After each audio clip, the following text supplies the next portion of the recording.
ओम श्री परमात्मने नमः. ज्ञानदेवांचा आत्मसंवाद प्रकरण 2. सद्गुरु वंदन. सद्गुरूंचं कार्य भाग 1. ओवी आहे 2.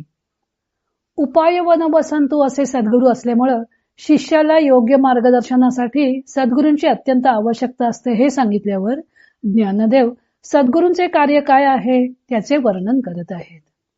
ज्ञानदेव म्हणतात, अविद्येचे आडवे भुंजित जीवपणाचे भवे, तया चैतन्याची या धावे कारुण्ये जोगी. आडवे म्हणजे आडरात, भुंजित म्हणजे भोगतो, जीवपणाचे भवे म्हणजे जन्म मरणाचे फेरे, आणि चैतन्य म्हणजे जीव. अविद्यारूपी आडरानात जीवपणाचे फेरे मारणाऱ्या म्हणजेच जन्म मृत्यूचे फेरे भोगणाऱ्या जीवाची दया येऊन ते सद्गुरू धावून जातात. स्वामी स्वरूपानंद याचं अभंग रूपांतर करताना म्हणतात, अविद्येच्या राणी वृथा भोवे जीव, मिथ्या अहंभाव बाळगोने, तया जीवा लागी कृपाळू होऊन, येई जो धावून सोडवया. ज्ञानदेवानी मंगलाचरणाच्या 2ऱ्या ओवीमध्ये सद्गुरू म्हणजे साक्षात शांकरी विद्या असून त्या दयार्द्र विद्येला त्यांनी नमन केले होते. त्या सद्गुरूंच्या दयार्द्र स्वरूपाचे वर्णन करताना ज्ञानदेव म्हणतात की जीव हा अविद्येच्या आडरानात फसलेला असतो. त्याला बाहेर पडण्याचा मार्गच दिसत नाही. त्यामुळे तो जीवपणाचा संसार करत असतो आणि जीवपणाने या संसारात फेरे मारत असतो.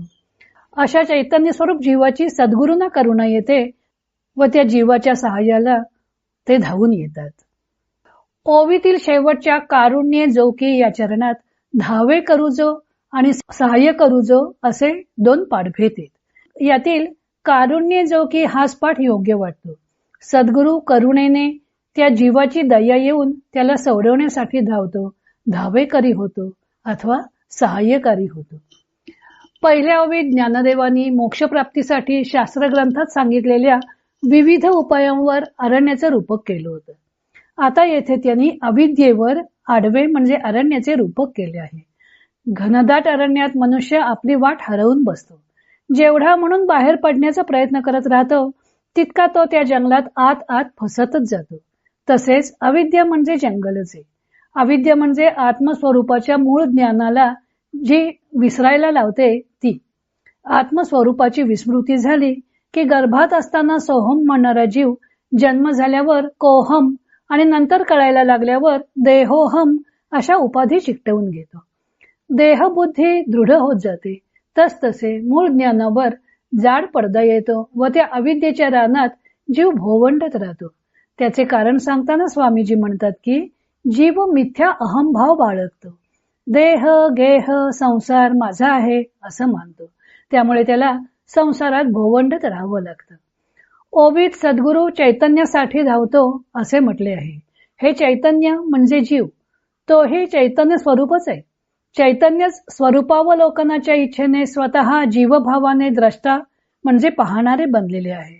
पण त्याची अवस्था एखाद्या नटासारखी होते. नट भिकाऱ्याची भूमिका वठवायला भिकाऱ्याचे रूप धारण करतो अथवा राजाची भूमिका वठवायची असेल तर राजाचे रूप घेतो. वास्तविक ती भूमिका पार पाडल्यानंतर त्याने आपले मूळ स्वरूप धारण करायचं असतं. पण तो जर त्या भूमिकेशी एकरूप होऊनच राहू लागला व स्वतःला राजा मानून शूर शासक म्हणून आनंद मानू लागला अथवा भिकारी मानून दुःख करू लागला तर ते हास्यास्पद नाही का ठरणार? किंवा स्वप्नात घाबरून रडणाऱ्या मनुष्याला जागे केल्याशिवाय त्याची भीती कशी जाईल? स्वरूपावलोकनाच्या इच्छेने जीवपणा धारण केलेले चैतन्य सुद्धा जीवपणाशी एकरूप होते व स्वतःला जीवच मानू लागते. स्वामी म्हणतात तो हाच अहंकार आहे. मग देह गेह धनदारा पुत्रवित्त इत्यादींचे संबंध आल्यामुळे त्यांना तो आपले मानू लागतो. स्वतःचे चैतन्य स्वरूप विसरून संसारातील सुखदुःखांशी एकरूप होतो व आनंद व दुःख मानू लागतो.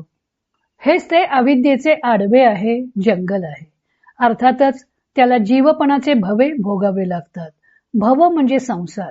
भव हा शब्द भू म्हणजे होणे या धातूपासून बनलेला आहे. भव म्हणजे ही निर्माण झालेली सृष्टी. जीवपणाचा संसार त्याला भोगावा लागतो. संसार शब्द सम अधिक सृ सर या धातूपासून बनलेला आहे. संसरण करणे पुन्हा पुन्हा जन्माला येणे असे त्याचे अर्थ आहेत.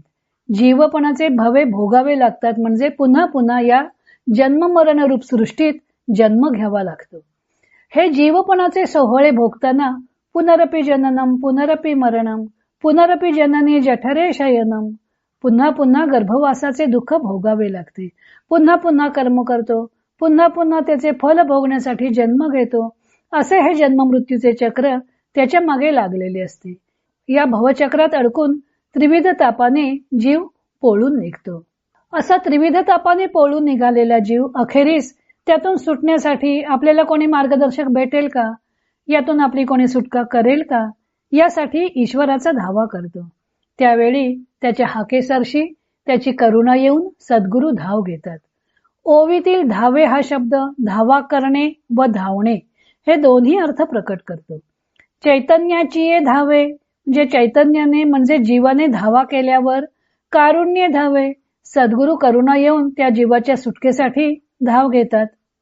सद्गुरू करुणेने जीवाला सोडवण्यासाठी धावत येतात असे त्यांचे कारुण्य या ओवीत सांगितल्यावर ज्ञानदेव पुढच्या ओवीत सद्गुरू जीवाला सोडवण्यासाठी काय काय करतात ते सांगणार आहेत. तो भाग आपण उद्या पाहू. इतर अनेक ग्रंथांचा आधार घेऊन संत ज्ञानदेवांच्या अमृतानुभव या ग्रंथाचं लेखन व वाचन सौ मनीषा अभ्यंकर मिरज यांनी केलं आहे. हरिओम तत्सत.